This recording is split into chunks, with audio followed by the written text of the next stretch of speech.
দেখে কি মনে হচ্ছে আমি কারো বাড়ি থেকে গাছ চুরি করছি?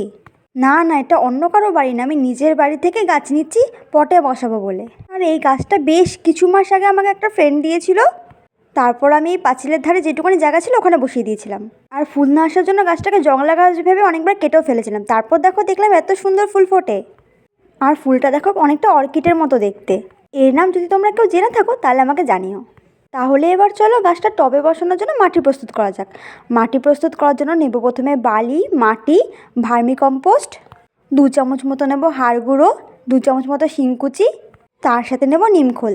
আর এখন আমি নতুন মাটি প্রস্তুত করার জন্য আমি এখন 1 মুঠ মতো কাঠের গুঁড়ো অ্যাড করে দিয়েছি। আর জানো তো টবের গাছের ক্ষেত্রে মাটি ভালো হওয়া খুবই দরকার, এ করে কিন্তু গাছ বেশ ভালোভাবে বৃদ্ধি পায়। তারপর দেখে নিয়েছো 1 চামচ মতো ফাঙ্গিসাইডও অ্যাড করে দিয়েছি।